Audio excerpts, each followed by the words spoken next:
Okay, well, good morning everybody. I'm preparing to take a little bass fishing trip to the reservoir near my house here. Just starting to load up the boat, and I thought I would do a little bit of a boat tour, kind of show you the boat I fish out of. I use this boat for fresh and salt. Let's walk through the boat. So first things first, we're at the bottom of the boat. I've got a motor guide wireless. It's 75 pound thrust, 24 volt. All the batteries and the connections are all there. I'm charging right now. I've got a 20 amp charger in there. And as you go back, you can see it's a standard flats boat. It's not really what they call a technical flats, because it's a little deeper V'd, but it'll run, well, I should say it should float in about 8 to 10 inches of water, which is pretty good. It'll ground on anything shallower than that.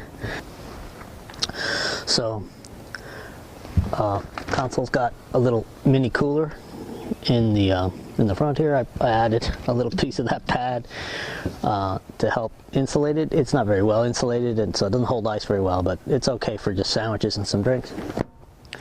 As you come around the front, or the back, I guess. I don't know. Is this the front or the back of the console? Anyway, it's the steering part. So this is cup holders, some fisherman's tool. Got my Garmin 740 here, touchscreen. The accuracy and depth is probably plus or minus 2 feet. Actually, it's like minus 2 feet. It's always showing a little deeper than it shallower than it really is. It's always showing at about 2 feet shallower, or 1.5 feet shallower, which doesn't hurt, but it's nice to know if you're in 3 or 5 feet of water. As you go to the back, that's the Yamaha 115. The former owner put this seat in, and I'm not a big fan of it, but it's not too uncomfortable. One of the things that was problematic with it is that this didn't clear. So what I did was I created a hinged seat bracket that allows me to just tilt this up, and then it's wide open. And this is a really big bait well. I like to have everything available where I need it. On the rod holders, you can see there's a knife and a pair of stainless steel pliers on both sides. Either side is prepared. That one's missing a knife, so I must have dropped that overboard. I've got a LED light that illuminates the whole deck. Is the actual live well. It's a big storage area. I do use this as a live well, but mostly I put my tackle bags in here. And I shut off the valves and plug the bottom, drain, keep it dry. Water pickup, basically it's got a couple of scoops in the hull that when you're running, it continues to fill your live well and bait well.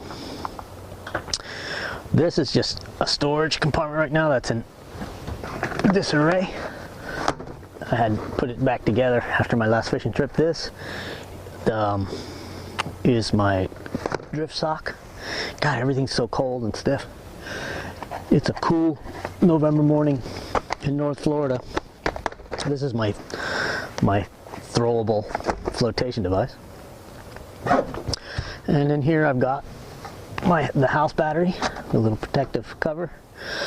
I've got my raw water washdown,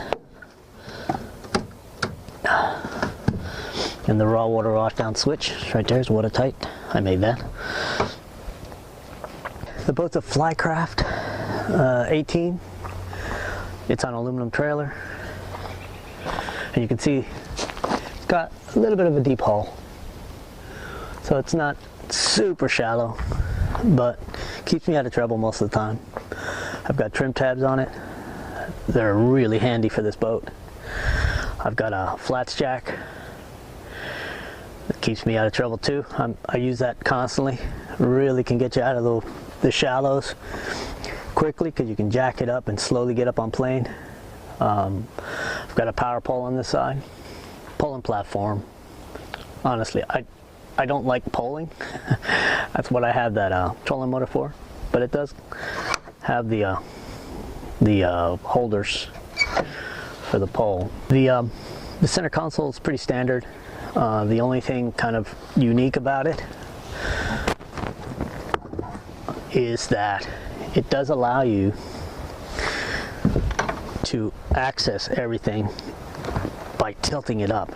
That's what this looks like. You can just access all the wires and connections. It'll flop all the way forward, but I don't feel like doing it.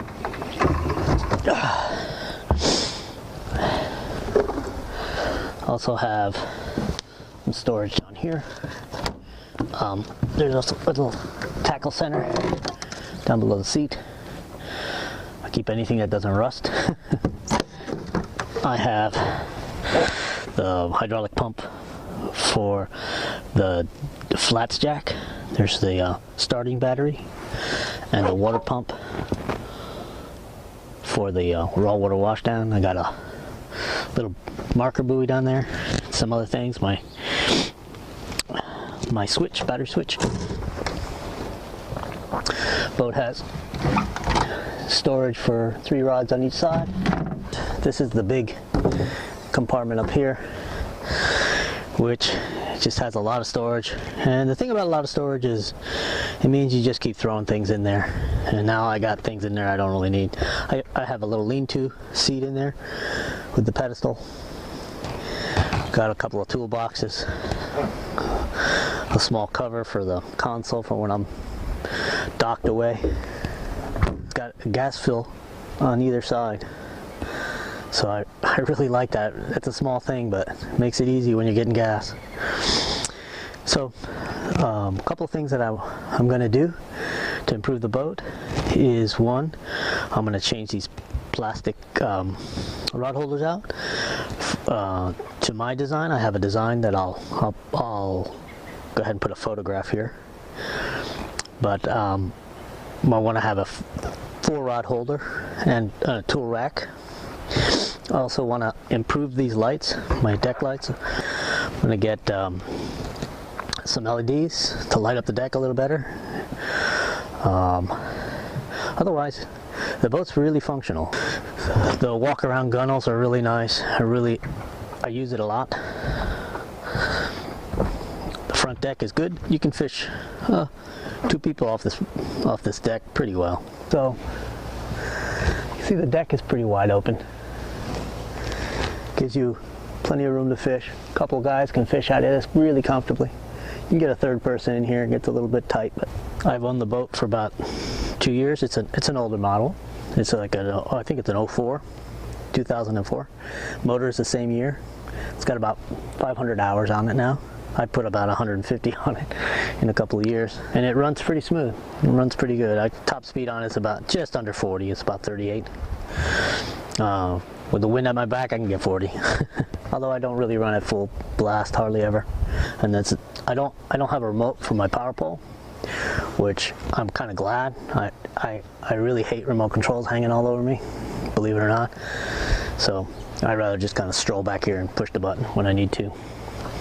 Anyway, thanks for watching.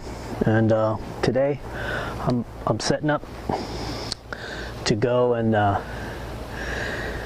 fish the Rodman Dam, and hopefully, really I'm not really aggressively fishing. I really want to test some lures.